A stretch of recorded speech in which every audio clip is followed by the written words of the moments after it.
What you are seeing on the board, this one slide is Carnot theorem. Okay, it's one of the important theorem related to second law of thermodynamics. Okay, first you should know the statement of Carnot theorem. It states that all the heat engines operating between a given constant temperature source and given constant temperature sink, none has the higher efficiency than a reversible engine. Okay,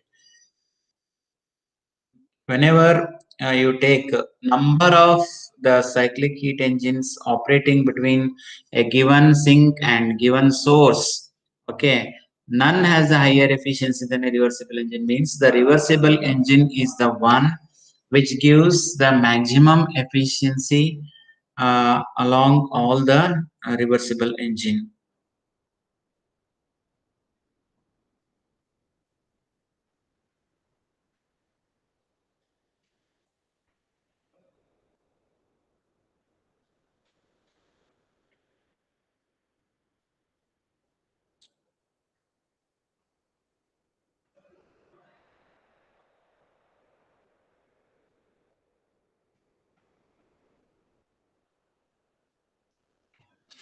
uh, you see, proof means you have to provide the two heat engine operating between a constant temperature source at temperature T1 and constant temperature sink at temperature T2. Okay.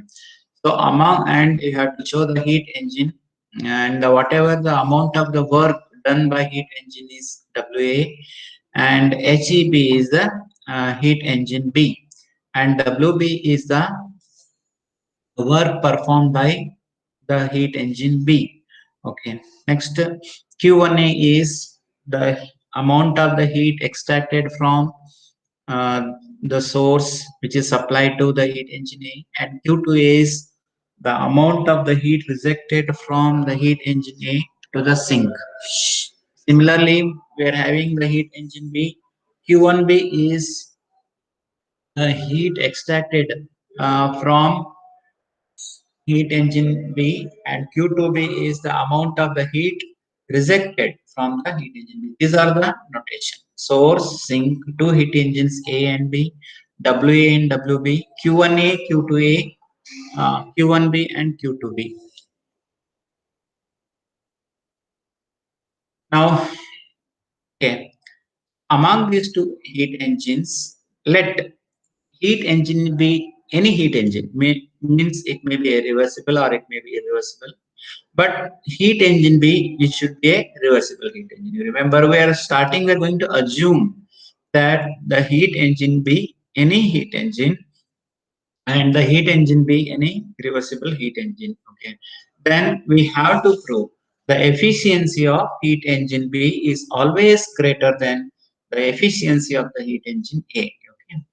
So first we have to make the assumption that the heat engine A is any reversible engine and heat engine B is the reversible heat engine. Okay. Uh, we have to, our aim is to prove the heat engine B is always greater than that of the heat engine A.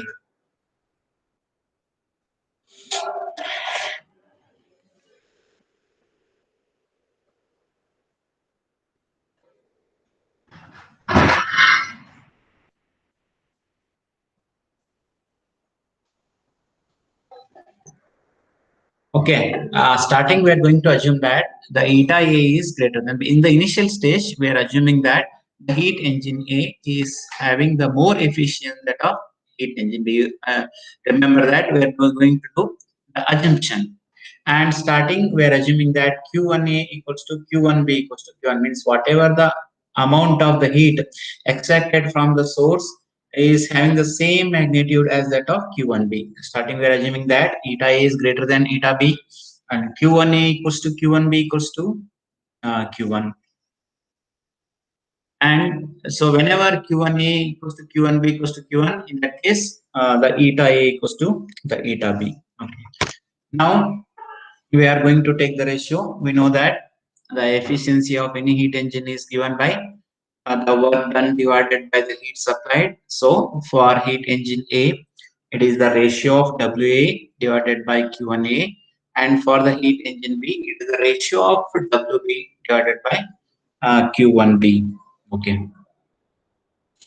So whenever we are assuming that eta A is greater than eta B, in that case W A is greater than WB. We know that as we are getting the more power work output, in that case we get the more efficiency. Starting, we are assuming that the eta A is greater than eta B, so WA is greater than WB. This is the assumption, you remember.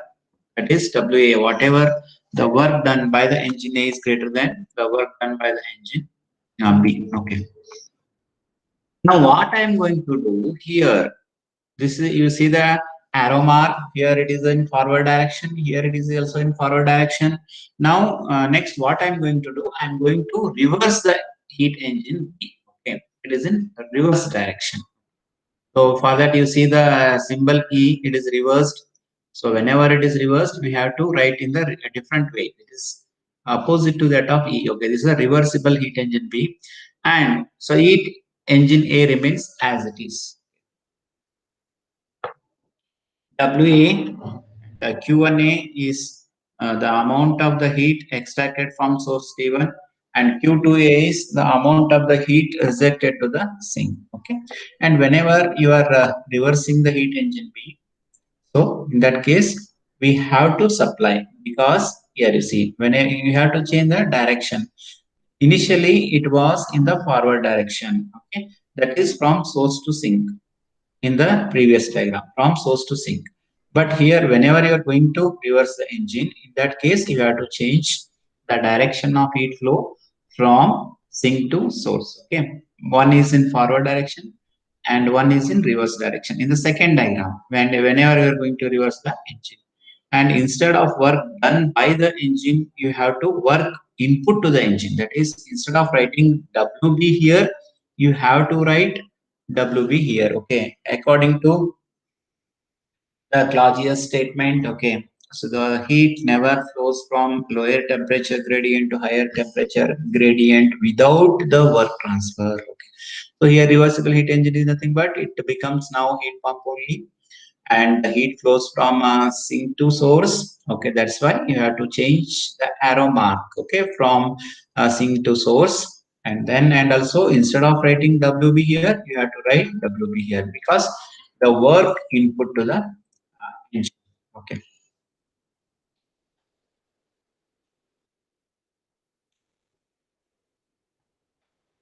Now starting, we are assuming that the eta A is greater than eta B, and also WA is greater than WB. That is, the amount of the work done by heat engine A is greater than that of the amount of the work done by the heat engine B. Okay.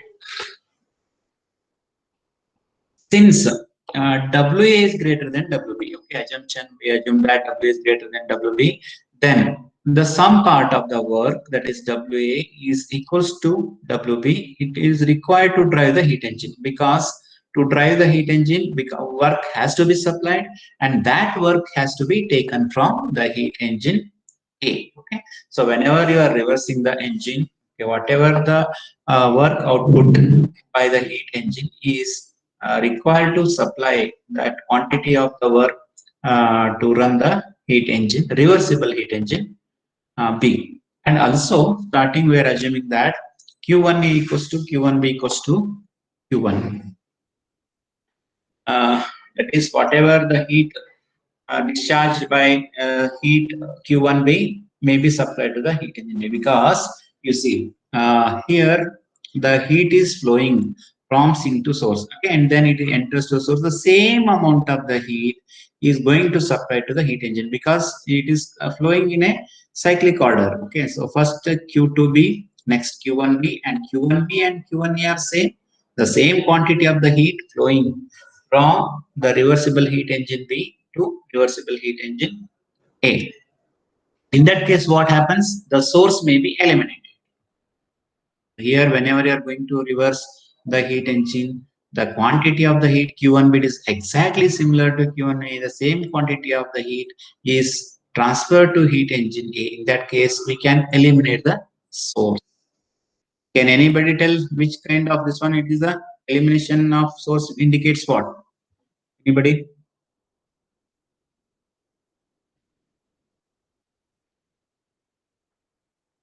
Which is the violation of law? Okay. Which law it violates? Okay. Whenever you remove the source, it violates some law. What is the violation of law here?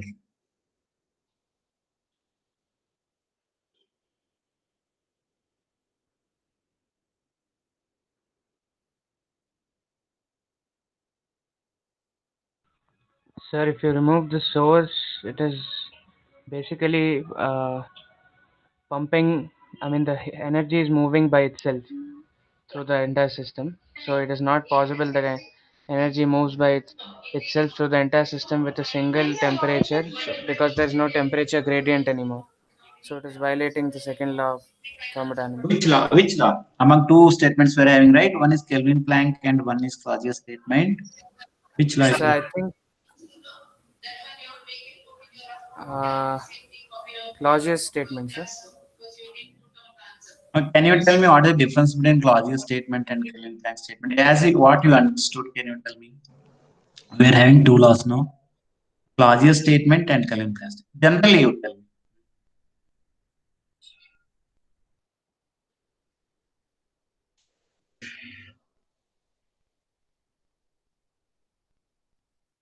So Clausius statements tells us that you cannot have a system I mean, undergoing a cycle that produces no other effect other than the transfer of heat from a higher temperature to lower temperature. But if we look at this system over here, there's no temperature gradient itself if you remove the source. So I think it uh, violates not the Clausius, but I think the Kelvin Planck statements. Yeah, exactly right. Okay. Yeah. It is a Kelvin Planck statement. Okay. Kelvin Planck statement say that you remember. That's why first just you understand one is Kelvin Planck statement. Kelvin Planck statement is mainly related to the heat engine, and Clausius statement mainly related to the heat pump. So first you should remember. Second, that Clausius Kelvin Planck statement. So whenever the heat engine is working between two temperature reservoirs, okay, and produces the net work output. In the absence of any source or sink, that heat engine will not work. Okay, suppose if so sink is not there, in that case, the Kelvin-Planck statement violation takes place.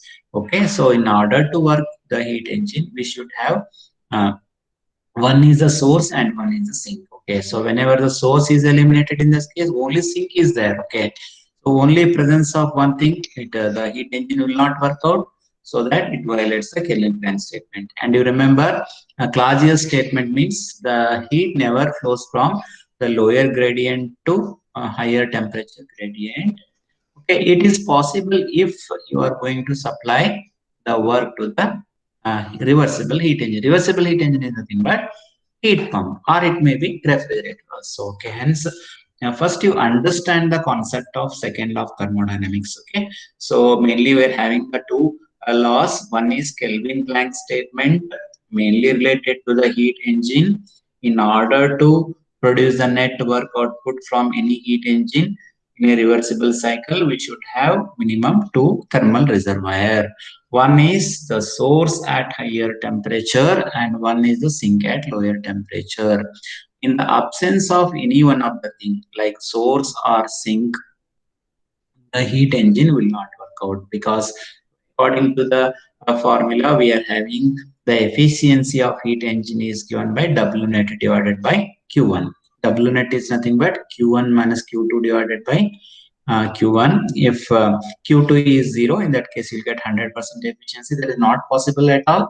Okay, so no heat engine produces 100% efficiency, hence the violation of Kelvin-Planck statement. Okay, so just you please remember that Kelvin-Planck statement mainly related to the heat engine. In order to produce a net work output from any heat engine, we should have minimum two thermal reservoir. One is the source, which is at higher temperature, and one is the sink at lower temperature. The Clausius statement mainly related to the heat pump and refrigerator.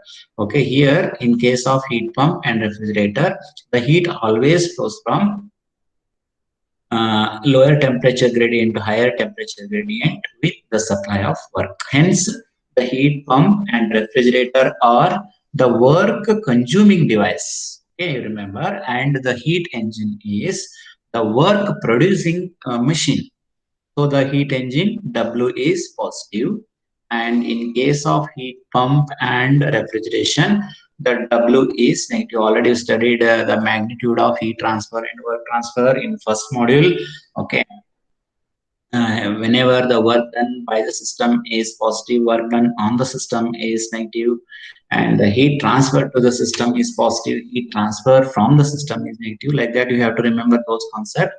Okay, Clausius statement states that the heat never flow from lower temperature to the higher temperature gradient unless you are going to supply certain sort of work. Okay, even for example, you take pump. Okay, the pump is mainly used to lift the water from lower level to higher level. So in that case, you are going to supply the power. Okay, using electric motor. Okay, that power is nothing but your work done on the system. So we are going to supply the power, and only the heat pump will work. Okay, so the heat pump, then refrigerator, blower, these are all work absorbing devices. Okay, on the other hand, we are having the turbine, is work producing machine where the work is done by the system. Okay, remember, turbine is the best example of the work developing machine. Okay. So coming to Carnot's theorem, whenever you are going to reverse the heat engine, you have to represent the symbol like this, and WA is equals to WP, and that sort of work is to be done on the system to run the reversible heat engine. It's nothing but pump only. Next, where you have to change the direction of heat flow from Q to B to Q1B. Okay, in that case, here what we assumed is Q1A equals to Q1B, means the same quantity of the heat, whatever taken from the heat engine B is going to supply to the heat engine A, hence eliminating the source. Whenever eliminating the source, it violates the Kelvin Planck's statement. Okay, so whatever starting we assume that our assumption is wrong.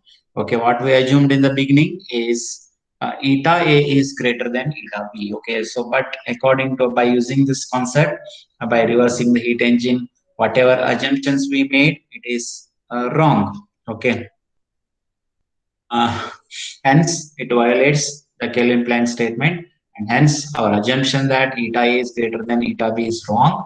So always the heat engine B is the one which gives the higher the efficiency than the heat engine B. Okay, if we are going to illustrate with the assumption. Starting, we are going to assume that eta A is greater than B, W is greater than WB, but our assumption is wrong. Whatever we assume, that assumption is wrong. So hence we can say that the heat engine B is always greater than the efficiency of heat engine B is always greater than the efficiency of heat engine A. Okay.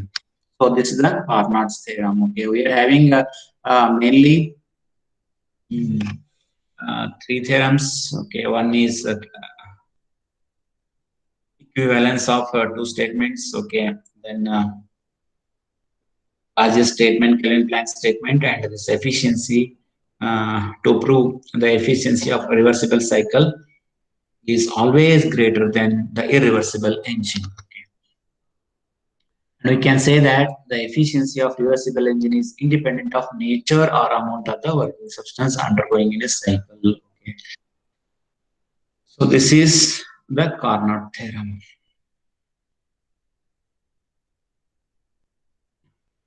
One more concept is there.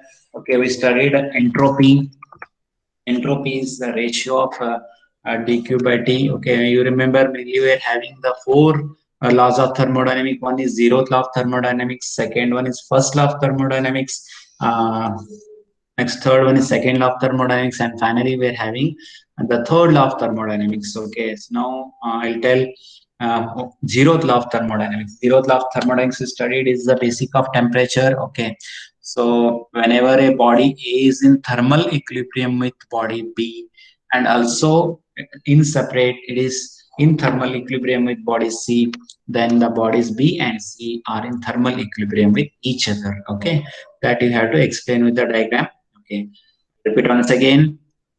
Whenever a body A is in thermal equilibrium with body B, and also separately in thermal equilibrium with body C. Then the bodies B and C will be in thermal equilibrium with each other. That is the zeroth law of thermodynamics. Anybody tell the statement of first law of thermodynamics? Can you give the statement? Statement of first law of thermodynamics. Okay. Already I have done the revision on first law of thermodynamics. Anyone?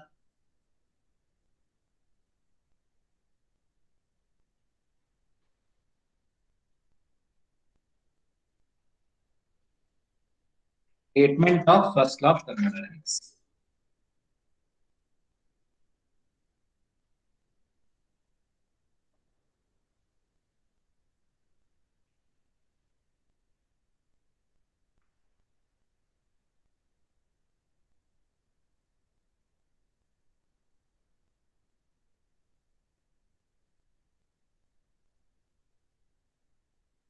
Anyone? Can you explain first law of thermodynamics?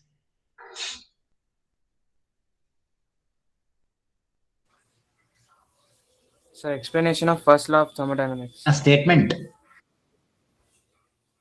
How you are? Statement, sir. Yeah. Sir, the most basic statement is that it is the law of conservation of energy, right? Correct. The uh, heat added to the system Hmm. can be seen as the output of the heat added to the system can be observed as work done by the system and Hmm. some change in its internal energy.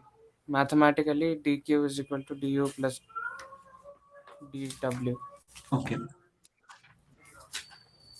Uh, uh, Technically, how you are going to define as a statement? Okay, I'll give.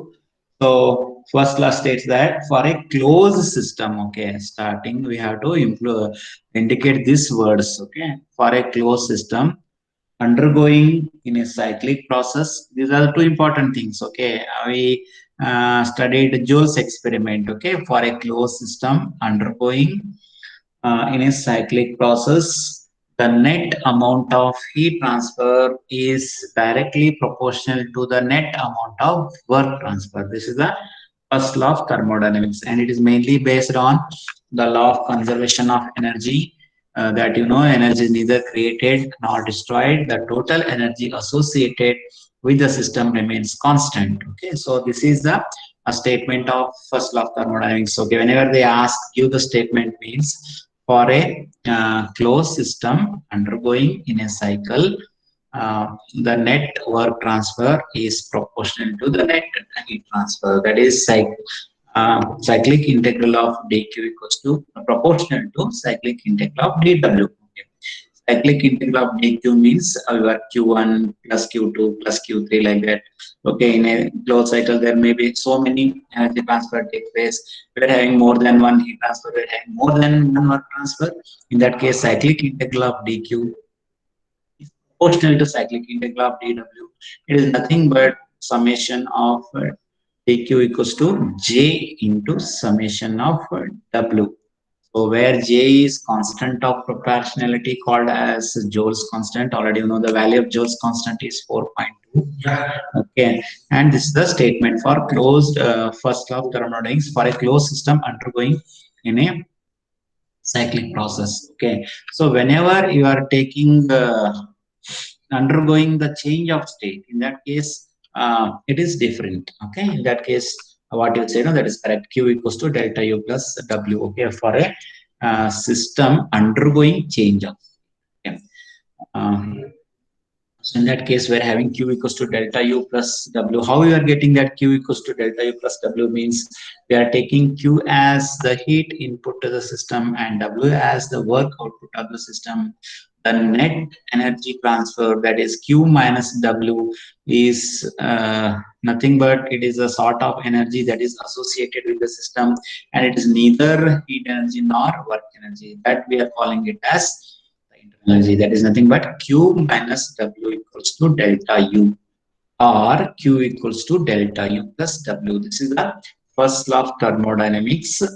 undergoing change of state. Means suppose in a thermodynamic process we are having two states. In that case, you have to use this formula, that is Q equals to delta U plus W. Whenever it is a closed system, obviously summation of dq equals to summation of dW for a closed system. In a cyclic process, cyclic process means the initial and final states are identical. In that case, you have to apply the formula summation of dW equals to summation of dq for closed system in a cyclic process. Whenever the process undergoing change of state, we have to use Q equals to delta U plus W. That's why you have to understand the basics, like what is the thermodynamic process, cyclic process, then the open system, closed system, isolated system.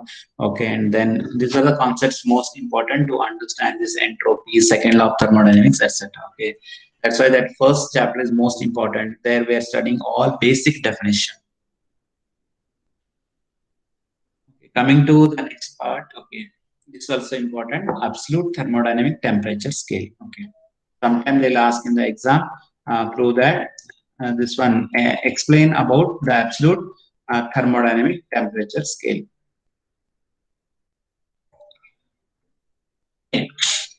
We know that the efficiency of any heat engine cycle receiving the heat Q1 and rejecting the heat Q2 is given by W net divided by Q1. Okay, net work is nothing but your amount of heat supplied minus amount of the heat rejected divided by Q1. That is 1 minus Q2 divided by Q1. Okay.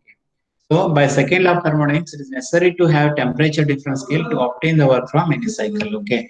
So the net work output is nothing but Q1 minus Q2. As Q1 is directly proportional to T1 and Q2 is proportional to T2, hence it is very necessary to know the temperature difference between T1 and T2 to get the work from any cycle. Okay.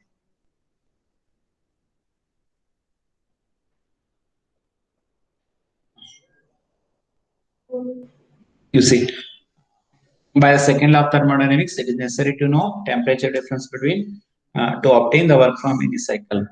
And we know that the efficiency is independent of any working substance. Working substance it may be gas, or it may be a steam, or it may be a liquid, that is called as the working substance. It independent on working substance, whatever the material you use in the system, but the efficiency of that system is independent of working system. It depends only on the temperatures T1 and T2. This second law of thermodynamics mainly related to the and also the entropy mainly related to the temperature concept, and hence it depends upon the temperature T1 and T2. So we can write the reverse efficiency of reversible cycle as f of T1 comma T2. That is, efficiency of reversible cycle is, it is a function of temperature T1 and temperature T2. Okay, so what is we can write eta as Q1 minus Q2 divided by Q1, or we can also write it as 1 minus Q2 divided by Q1. Now substitute that value in this equation, that is efficiency of reversible cycle is function of T1 and T2. We can write it as it's nothing but efficiency formula, 1 minus Q2 divided by Q1 equals to f of T1 comma T2. Okay, suppose if you neglect the number 1, that is the ratio, whenever you are going to express only the parameters, in that case we can write Q2 divided by Q1 equals to the function of T1 and T2. Here we have neglected the term 1. Okay, so the ratio Q2 divided by Q1 is the function of temperature T1 and T2. Okay. Suppose if you are taking another heat transfer 2 and 3.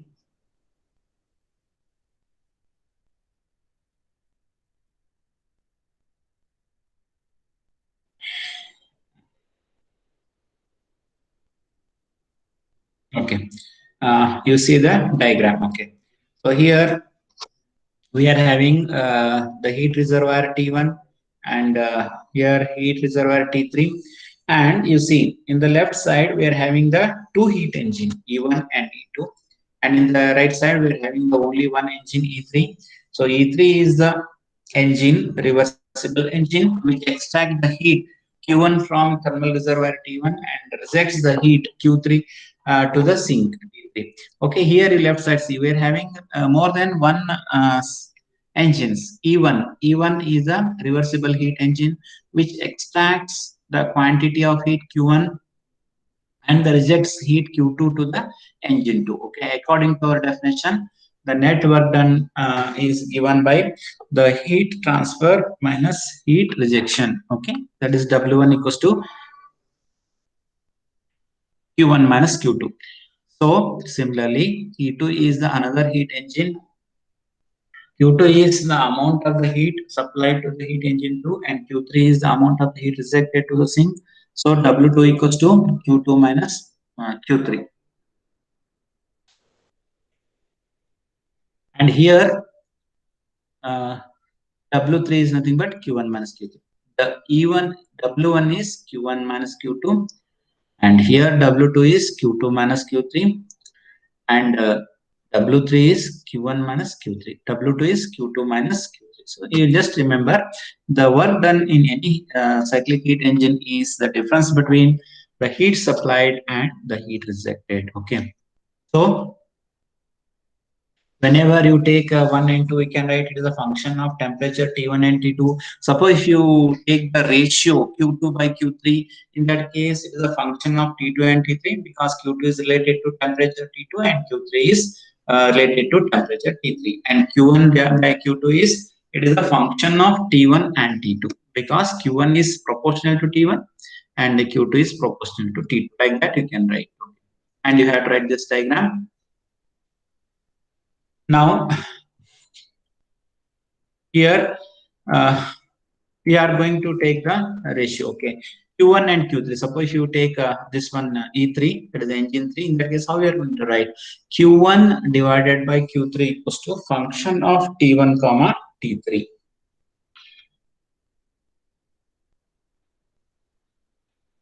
Okay.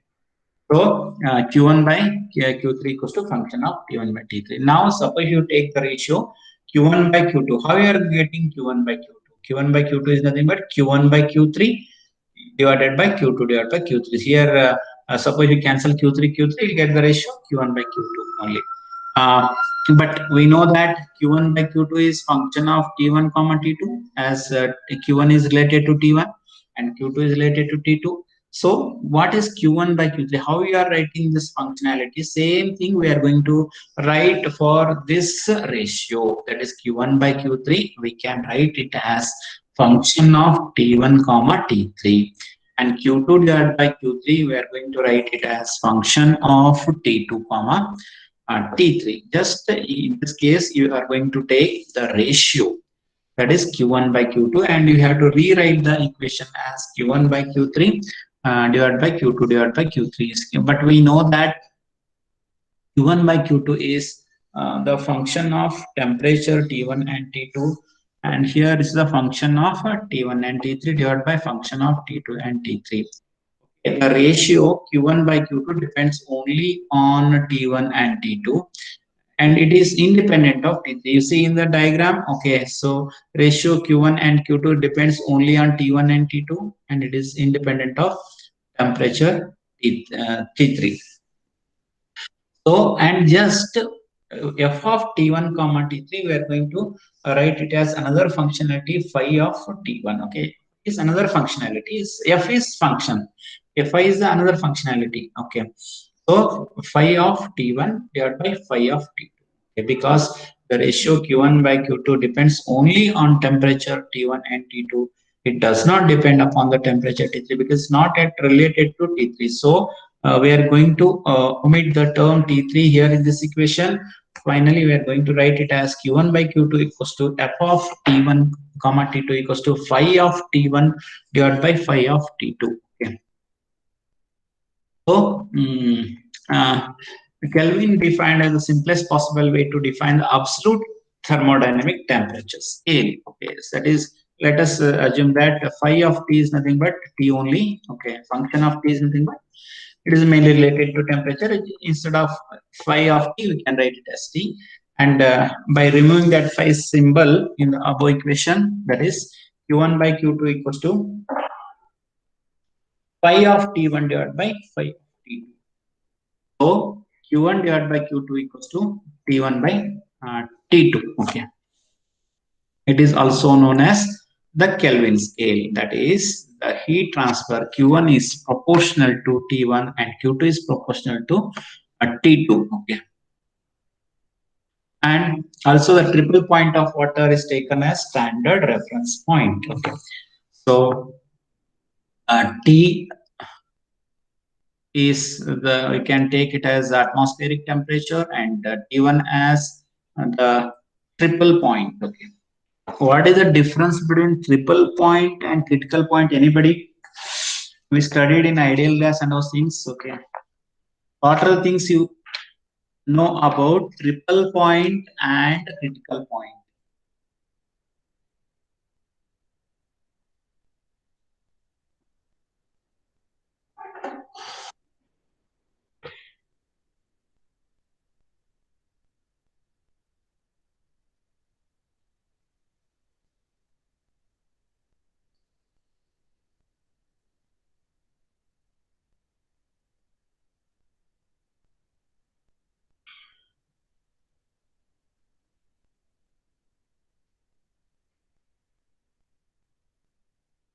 Anybody? What is triple point at least? What is triple point?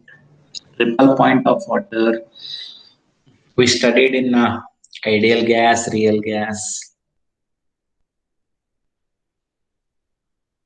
So it's a point where Hmm. water, Hmm. gas, and Hmm. Hmm. that liquid, gas, Hmm. and the solid is in Hmm. equilibrium phase.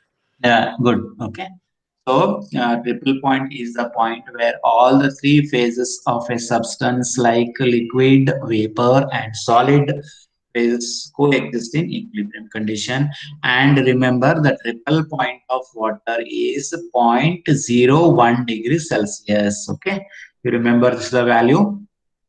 0.01 degrees Celsius is the triple point of water. Okay, so here we are going to consider, in order to define the Kelvin temperature scale, just we are taking the heat engine working between the two temperature sources. One is the source and one is the sink, and the sink temperature we consider it as triple point of water, and one is we are considering it as the given temperature. Okay, Q is the amount of heat extracted from a source, and Q1 is the amount of the heat rejected to the sink. So net work done is given by Q minus Q1. Okay. So according to our definition, we know that Q1 by Q2 equals to T1 by T2, but we have not taken T1 here. Instead of T1, we took it as T, that is the given temperature, and that T2 instead of T2, we took it as the triple point of water. So just you replace T by T1 by T2 with respect to capital T, and capital T is triple point of water.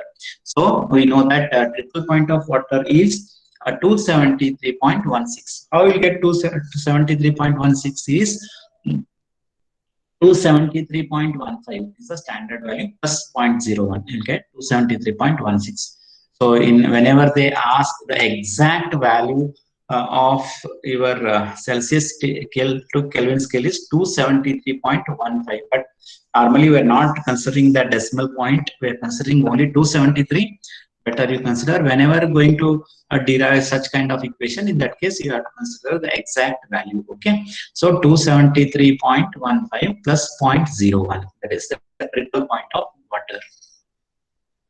So in order to find out the temperature of any reservoir equals to 273.1 Q divided by QT.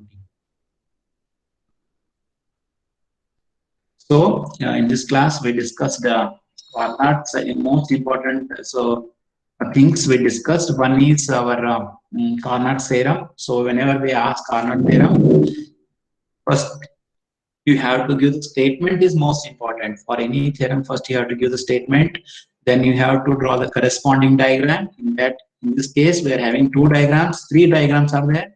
You have to draw all the diagrams. Okay, and then you have to give the explanation step by step. Okay, and absolute thermodynamic temperature scale, so you have to write from the beginning, and then write the diagram, and then you have to conclude like this. Okay, so this is the Kelvin scale, and this concept we are going to use in third law of thermodynamics. Okay, third law of thermodynamics states that So the entropy of any system approaches to zero whenever the absolute temperature reaches to zero. You see, this is called as absolute temperature scale. That is a Kelvin scale. That is, whenever the entropy becomes zero, whenever the absolute temperature of the system becomes zero. That is the third law of thermodynamics. We are going to study third law of thermodynamics, in availability and irreversibility. So that is the third law of thermodynamics. And here is mainly second law of thermodynamics. All the things we are going to study: the heat engine, heat pump, refrigeration, etc. Okay.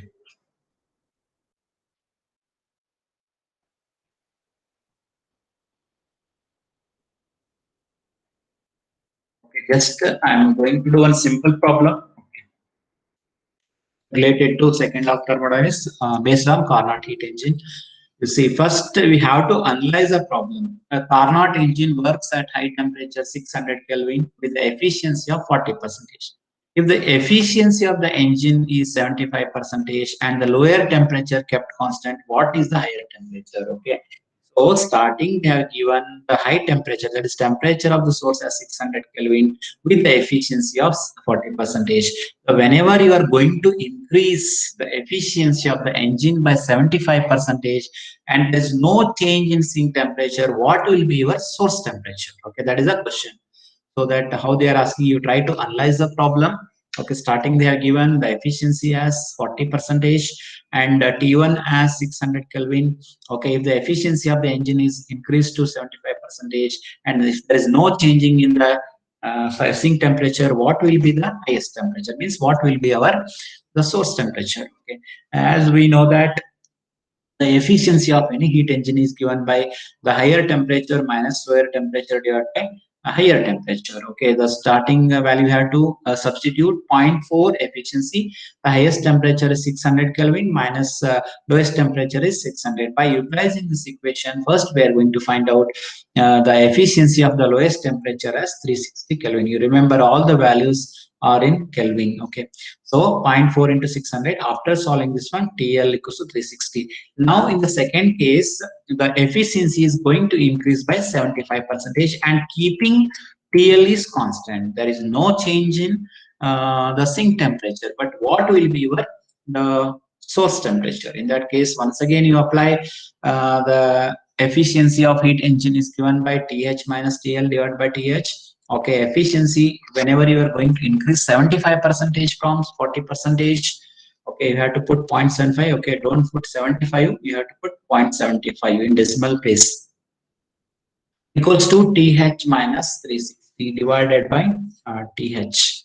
Okay, then after solving, we are getting the TH as 1440 Kelvin. Okay, so you remember from this problem, it is very clear that whenever you're going to increase the source temperature and keeping the sink temperature as constant, the efficiency will be increased by increasing the source temperature. Okay, in order to get the more efficiency, so we have to get the more heat from the source, then only we achieve the maximum work output and thereby we are getting the maximum efficiency.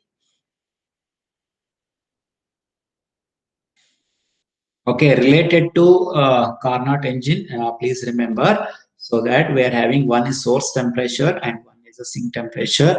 So for the highest source temperature, we get a more power output or more efficiency. And also in terms of heat rejection, it should be less.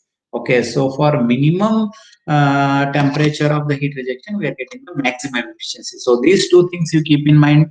One is the lower temperature of heat rejection and another one is the higher source temperature. So by using this concept, we can achieve the maximum efficiency in any cycle, not only Carnot cycle, in Otto cycle, diesel cycle, whatever it is. So by supplying the highest source temperature, we get the more work output and then we get the more efficiency.